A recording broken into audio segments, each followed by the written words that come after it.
Hi everyone, I'm Anne-Marie from BrambleBerry.com, and today is a special episode of Ask Anne-Marie because we're celebrating our 20th anniversary. It's hard to believe that I've been in business 20 years, but I have, and so we put it out on Instagram to see what questions you guys had for this episode. And so I'm going to read down some of your questions, lots of really good questions, and just kind of answer as many as I can in the time allotted. And hopefully you'll learn something, either about the history of Bramble Berry or something that will help move you forward in your business or your personal life.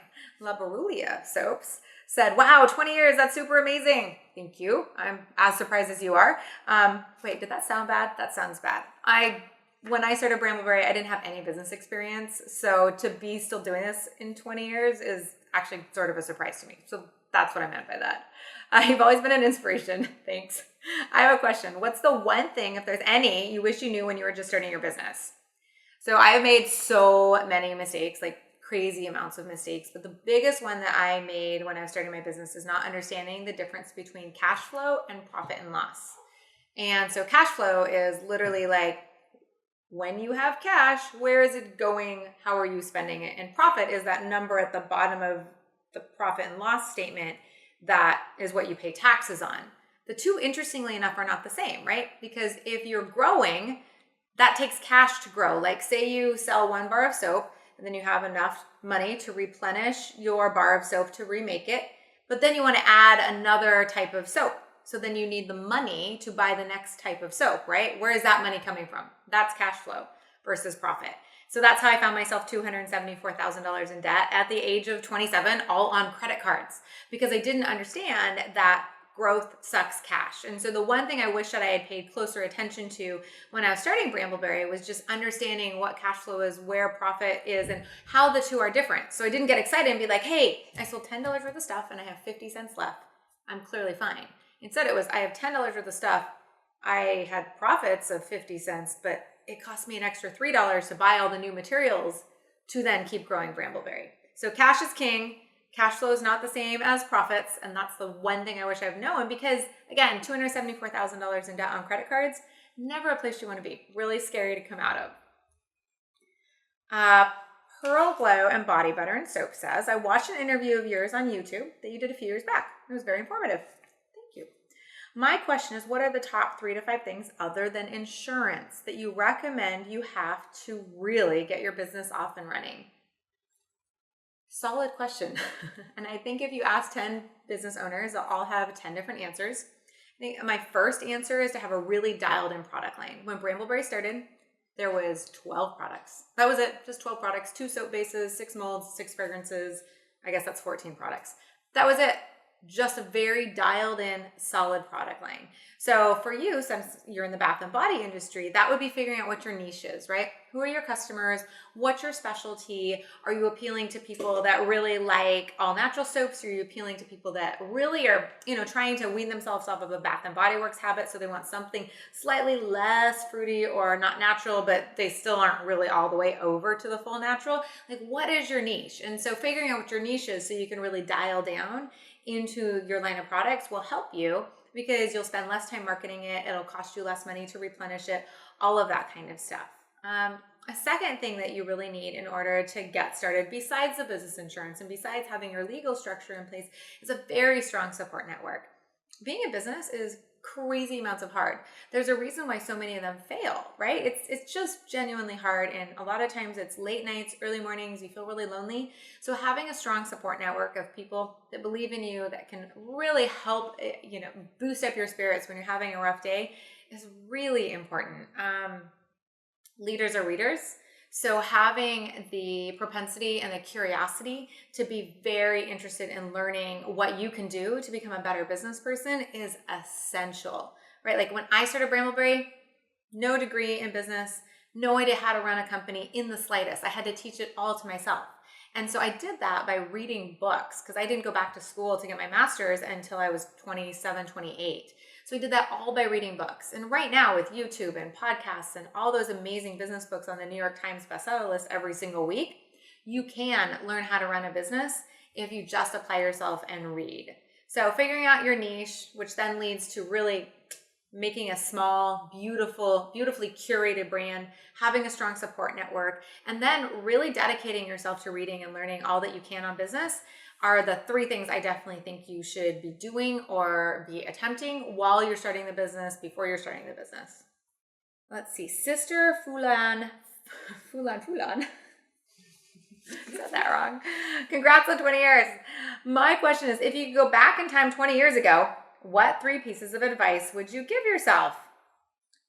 If I go back 20 years ago, what 3 pieces of advice would I give myself? Well, one, I think that I really underestimated 20 years ago that business is a marathon. It is not a sprint. You need the stamina, you need the persistence, you need all of that to make it through the long, tough road that a business is. So I was burning myself out a lot. And I was staying up till 2 and 3. I was getting up at 6 and 7. I wasn't eating enough. I was eating out 3 meals a day, or I was just eating top ramen. So I really wasn't taking care of myself in the manner that I needed to become a really solid, consistent CEO. So business is a marathon, not a sprint. Take care of yourself. Put your own oxygen mask on first. Really, like they say that you need 7 hours of sleep a night.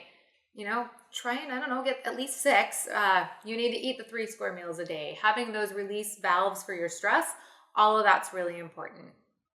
Another thing that I really wish I would have known is that you are the sum total of the 5 people you spend the most time with.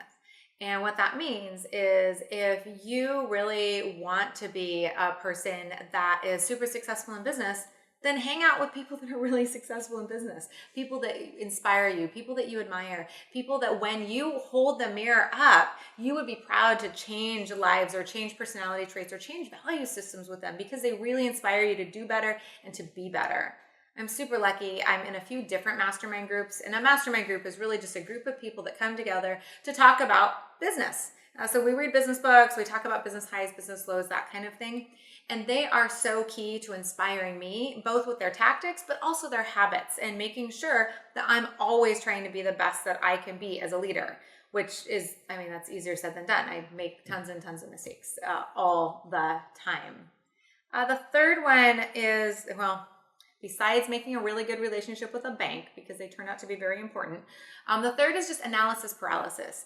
I generally tend to make decisions with less information than I need, because moving ahead is often more important than it is to analyze something kind of to death. And so some things I see with entrepreneurs is it's really fun to design labels, and it's really fun to design products, and it's really fun to do all the research.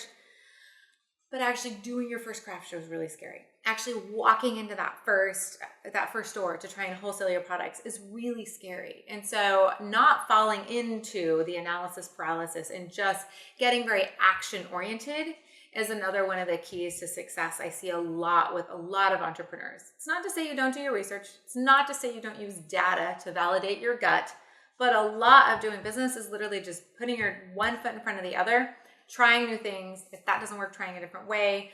Again, walking into the store, doing that first craft show. Those are the things that I really, those are my top kind of things I wish I would have been able to tell my 20-year-old self back in the day. There's a lot of questionings here on labeling, a lot of questions on legal. So I'm just going to give you a very generic answer, which is brambleberry.com has a ton of blog posts on labeling your products. We also sell multiple things on labeling your products, like books on labeling your products. We also have a GMP course on how to do GMP, good manufacturing practices. And as for the legal, some of you guys are asking really specific questions about taxes and state to state LLC stuff. That varies literally state to state.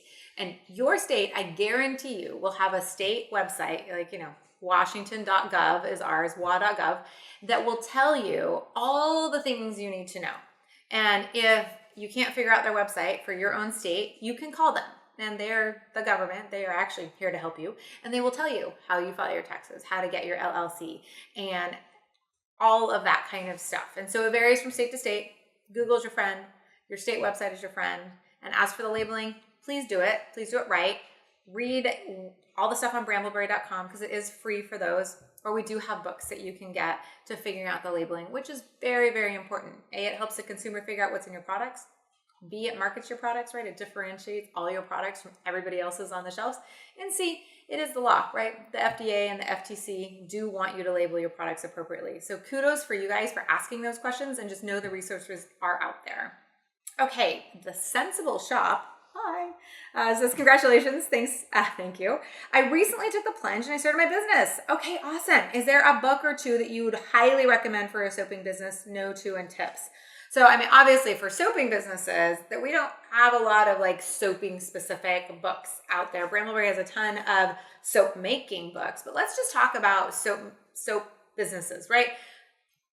It's literally the same as if you were selling toothpaste, if you were selling t-shirts, if you were selling any of that stuff, right? A business is a business is a business. We all have customers, we all have vendors, we all have products we sell. And so in terms of learning how to run Brambleberry, learning how to run your business, the two books I really have gone back to time and time again over a 20-year period are The Success Principles by Jack Canfield. It's over 500 pages long. It's got an exercise every 3 to 7 pages. If you do every single exercise in that book, I promise you, you will have a very good baseline for how to run your business. Two, The Success Principles by Jack Canfield was one. And then my second book that I love is 7 Habits of Highly Effective People by Stephen Covey. I have read that book no less than 5 to 7 times over the last 20 years to do a reset on myself, to be like, okay, I have backslid in these areas. What do I need to get better? Because how you do anything is how you do everything. And so if you are weak in one area of your life, I guarantee you it's going to show up in your business life. If you are not disciplined in one area of your personal life, it's going to show up at work too. And so though that is a personal development book, it is really key for a lot of the practices you need to run a really successful small business. So those are the two that I would definitely always fall back on. In terms of like podcasts you should be listening to, I mean, anything with Tim Ferriss is always really interesting because he really dissects down world-class performers and what makes them pick and how it works. And I always get something out of his podcast when I'm able to listen to them. So those are some resources that are always go-to for me. Fast Company Magazine, Inc. Magazine, INC Magazine, Inc. are really pretty key for me as well to be reading. And then every month, I always read one new business book off the New York Times bestseller list. So like I said earlier, leaders are readers. So keep reading, keep your education going always, because none of us have run businesses like this before, right? Like we're all learning all the time. sheeprockfarms asks, I'm thinking about expanding, but it's really terrifying. Even the thought of having some help does really sound nice. What was the first job of the first person you hired? Well, I remember her name. Her name was Feather. And the first thing I hired her for was something I could delegate out. So I kind of looked at what I was good at, which is I'm good at teaching, I'm good at product sourcing, I'm good at marketing, I'm good at telling stories, I'm really good at customer service. So I hired someone to do the things that I wasn't necessarily great at. I'm not great at packing boxes, you guys. My spatial organization skills, they could really be improved upon. So I hired Feather to pack boxes because that's what I wasn't good at. So I didn't want to spend my time getting better at something I wasn't naturally good at. No, I wanted someone to augment my strengths that I already had. So Feather started and she started packing boxes for me, and then she was pouring fragrances and that kind of stuff. So things that really allowed me to work on things that I was better at that would help move the company farther and faster than the things I had hired her for. And yeah, hiring your first employee is so scary and it is terrifying, but it also feels really good that it's not just you by yourself. So if you have a soap company, for example, if it were me, I'd probably be hiring someone for labeling, right? Because that is not a job that requires your special skills and abilities. So I'd be hiring someone for labeling. I might be hiring someone for manufacturing because that's probably not a job that requires your special skills and abilities too. The job that requires your special skills and abilities is selling the company, selling your product, selling yourself, because nobody loves your baby like you do. No one's going to sell your products like you do. So the more time you can spend as a small business owner selling, the more money you're going to make. So that's how I kind of systematized and frameworked Brambleberry in terms of just working to my strengths and augmenting my weaknesses with other people. Also, by the way, the first person I fired, I totally cried. I cried while I was firing them. So when you end up hiring people, you also end up having some of those embarrassing moments, and just know, like, been there, done that. And I'm really excited for you that you're expanding and you think you're going to get to hire someone. That's really cool. Okay, I'm going to do one last question, and then we're done with this Ask Anne Marie. So let's see. How have you managed to sustain your business? Oh, this is from Glass Oak. Hi, Glass Oak. How have you managed to sustain your business for 20 years despite challenges you must have faced? Yes, many challenges. So many challenges. So Ben Horowitz wrote a book, I think, called The Hard Thing About the Hard Thing. hard thing about the hard things. And he says that the number one job of a CEO is managing your own psychology. And I totally, totally agree with that. And so managing your own psychology for me means working out every day. It means eating well enough. It means sleeping enough. It means having a really strong network and a really strong group of friends. It means loving what I do most days of the week. It means really appreciating the people I work with because I'm so lucky to have the most amazing team. And it means taking care of myself enough so that when I come to work, I can be pretty consistent and I can actually have kind of that, what is that 20,000 foot view of where the company is going and how do I need to get there? And there's a lot of moving pieces, and how do I get all those moving pieces in the same place? And I know you're not quite there with like, oh, the 20,000 square foot view. You've got soap to label and all of that kind of stuff, but it's still you managing your own psychology so you have the energy to do all that things so that when you do get your first employee, you walk in with a smile every day. That's really key. So taking care of yourself first is one of the most important things that I have learned along the way.